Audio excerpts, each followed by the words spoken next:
अस्सलाम वालेकुम मेरे मोहतरम अजीज दोस्तों आज हम जानेंगे अर्तुगरुल गाजी में दिखाए गए मशहूर किरदार हजरत इब्नुल अरबी के बारे में। आपको पता होगा इंटरनेट पर, यूट्यूब पर, सब जगह एक सीरियल जिसका नाम अर्तुगरुल गाजी है। ये सीरियल तेजी के साथ पूरी दुनिया में देखा और पसंद किया जा रहा है। अर्तुगरुल गाजी के पीरो मुर्शिद थे हजरत इब्नुल अरबी रहमतुल्लाह अलैह। दोस्तों, आपने उस ड्रामे में देखा होगा उनका किरदार। वैसे तो अर्तुगरुल गाजी ड्रामे में बहुत से अहम किरदार हैं, लेकिन आज हम हज़रत इब्नुल अरबी रहमतुल्लाह अलैह के बारे में जानेंगे। हज़रत इब्नुल अरबी रहमतुल्लाह अलैह का पूरा नाम शेख अकबर मोइनुद्दीन अबू बकर इब्न अरबी रहमतुल्लाह अलैह है। आपकी पैदाइश 560 हिजरी 17 रमज़ान पीर के दिन स्पेन के एक शहर जिसका नाम मर्सिया था वहाँ पर हुई।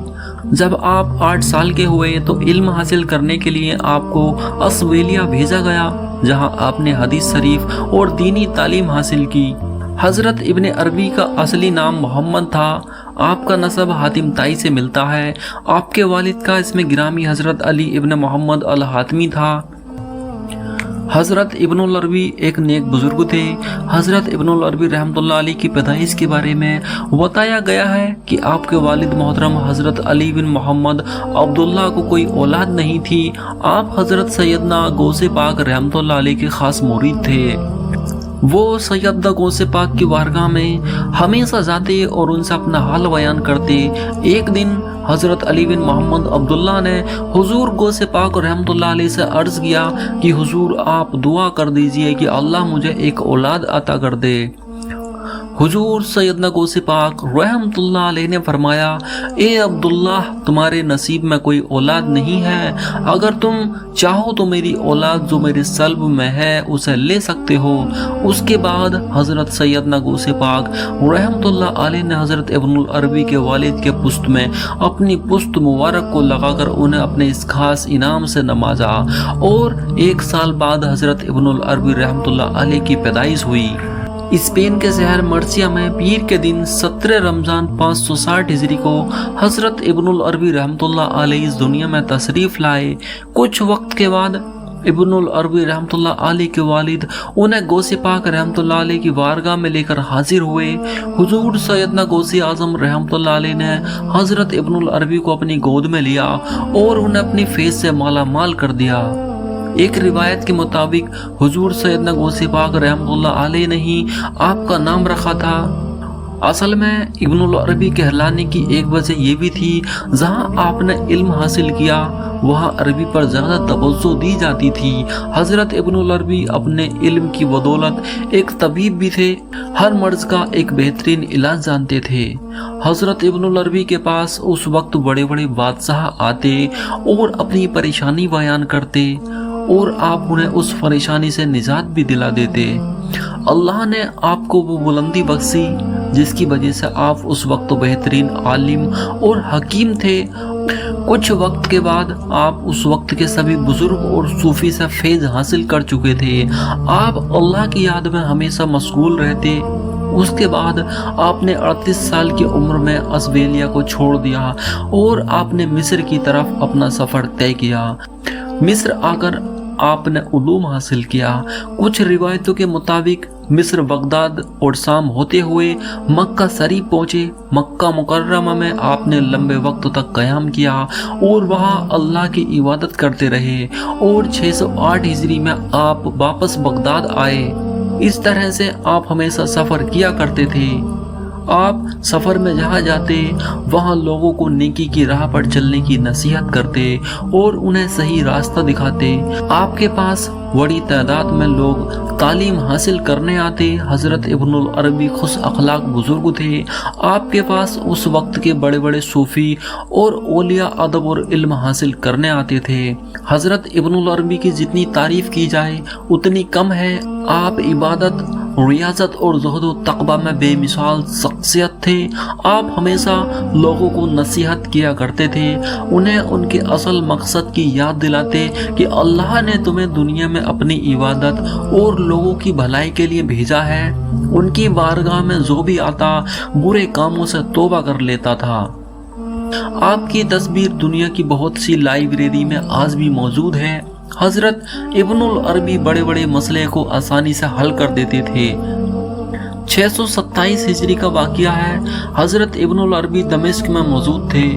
آپ نے پیارے آقا محمد مصطفیٰ صلی اللہ علیہ وسلم کی زیارت کی۔ اللہ کے پیارے نبی نے آپ کو بہت سے خوبیوں سے نوازا۔ آپ کے مرید جن کا نام شیخ صدر الدین تھا، وہ فرماتے ہیں کہ ہمارے پیر ابن العربی اگر کسی کا حال معلوم کرنا چاہتے تو اس کی طرف بس نظر ڈالتے اور اس کا پورا حال بیان کر دیتے تھے۔ حضرت ابن العربی کی پیدائش 560 ہجری میں ہوئی اور حضور غوث پاک کی وفات 561 ہجری میں ہوئی۔ اس بات سے یہ پتہ چلتا ہے کہ آپ حضور غوث پاک سے مرید نہیں تھے۔ آپ کا سلسلہ نسب دو طرف سے ہے، ایک حضور غوث پاک رحمت اللہ علیہ سے اور دوسرا حضرت سیدنا عبد الفتح محمد قاسم رحمت اللہ علیہ سے ملتا ہے۔ اس کے علاوہ سب سے دلچسپ بات یہ بھی ہے کہ حضرت ابن العربی کو خرقہ حضرت خضر علیہ السلام سے بھی پہنچا۔ اس کی کئی روایتیں ملتی ہیں اور کئی ملاقات آپ کی خضر علیہ السلام سے ہوئی۔ اور سب سے اہم بات یہ ہے کہ آپ سب سے پہلے خرقے کے قائل نہیں تھے، لیکن جب آپ نے حضرت خضر علیہ السلام کو مکہ شریف میں درویشوں کی خرقہ پوشی کرتے دیکھا، اسی وقت حضرت خضر علیہ السلام نے اپنے مبارک ہاتھوں سے پھر خرقہ عطا فرمایا۔ اس کے بعد حضرت ابن العربی رحمت اللہ علیہ نے اپنے مریدوں اور خلفاء حضرات کو خرقہ شریف عطا کرنا شروع کر دیا۔ اس کے علاوہ اور کئی روایتیں اور واقعات ہیں جن میں آپ کی اور حضرت خضر علیہ السلام کی ملاقات ثابت ہوتی ہے۔ حضرت ابن العربی رحمت اللہ علیہ کے بارے میں یہ بتانا ضروری ہے کہ حضرت ابن عربی خوابوں کی اہمیت پر زیادہ توجہ دیتے تھے۔ آپ کے خواب بھی عام لوگوں کی طرح نہیں ہوتے تھے جس میں صرف دنیا کی محبت ہو، بلکہ آپ کے خواب اللہ اور اس کے رسول کی یاد میں ہوتے تھے۔ حضرت ابن العربی رحمت اللہ علیہ اپنے خواب میں دنیاوی حالات بھی معلوم کر لیا کرتے تھے کہ جس کی مدد سے آپ لوگوں کی پریشانیوں کو دور کر دیتے تھے۔ سبحان اللہ۔ حضرت ابن عربی نے سب سے اچھا خواب یہ بتایا جس میں اللہ کے پیارے نبی نے آپ کو کتاب لکھنے کی اجازت دی۔ ایک بار حضرت ابن العربی کی حضرت صاحب الدین سہروردی رحمت اللہ علیہ سے ملاقات ہوئی۔ دونوں حضرات نے ایک دوسرے کو دیکھا لیکن کچھ باتیں نہیں کی۔ اس ملاقات کے بارے میں کسی نے حضرت ابن العربی سے پوچھا کہ حضرت صاحب الدین سہروردی کے بارے میں آپ کیا رائے رکھتے ہو؟ حضرت ابن العربی نے کہا، صاحب الدین سہروردی ایسے بزرگ ہیں جو سر سے پاؤں تک سنت نبوی میں مشغول رہتے ہیں۔ کسی نے شیخ صاحب الدین سے ابن العربی رحمت اللہ علیہ کے بارے میں پوچھا تو انہوں نے جواب دیا، ابن العربی حقیقت کے سمندر ہیں۔ حضرت ابن العربی رحمت اللہ علیہ کو اللہ کے نبی صلی اللہ علیہ وسلم سے بے حد محبت تھی۔ آپ فرماتے ہیں کہ ایسی کوئی حدیث نہیں بچی جس کے بارے میں نے اللہ کے نبی کی بارگاہ میں حاضر ہو کر نہ پوچھا ہو۔ سبحان اللہ۔ اس بات سے اندازہ لگا سکتے ہیں کہ حضرت ابن العربی کا کتنا بلند مقام اور مرتبہ تھا۔ حضرت ابن العربی نے فرمایا، میں جو کچھ بھی اپنی مجلسوں میں بیان کرتا ہوں اور جو کچھ بھی لکھا ہے وہ سب کچھ قرآن پاک سے لکھا ہے، کیونکہ مجھے اللہ کی طرف سے قرآن شریف کے خزانے کی چابی عطا ہوئی ہے۔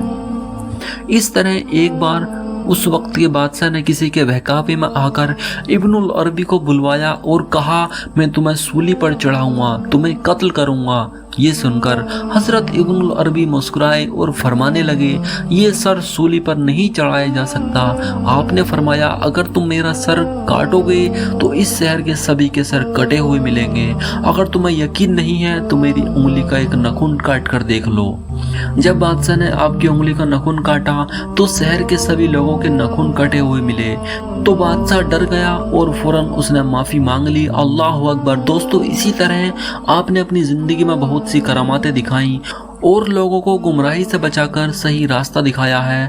جو کوئی بھی اپنی زندگی اللہ کی راہ میں ڈال دیتا ہے، اللہ اسے اسی طرح سے بلندی بخشتا ہے اور انہیں دنیا کا سب سے طاقتور انسان بنا دیتا ہے۔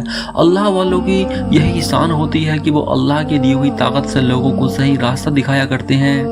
دوستو، اس وقت جو ڈرامہ پوری دنیا میں پسند کیا جا رہا ہے جس کا نام ارطغرل غازی ہے، جس میں حضرت ابن العربی کا کردار دکھایا گیا ہے، جسے دیکھ کر کچھ لوگوں نے اس इसके बारे में अपनी अपनी अलग राय देनी शुरू कर दी, लेकिन उन लोगों ने हज़रत इब्नुल अरबी रहमतुल्लाह अलैह के हिकायत पे उनकी किताबें नहीं पढ़ी।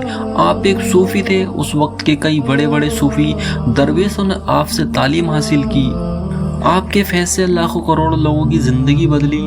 हज़रत इब्नुल अरबी रहमतुल्लाह अलैह उसके बाद वापस दमिश्क पहुँचे और लोगों को तालीम देते आप दमिश्क में ही विसाल फरमा गए।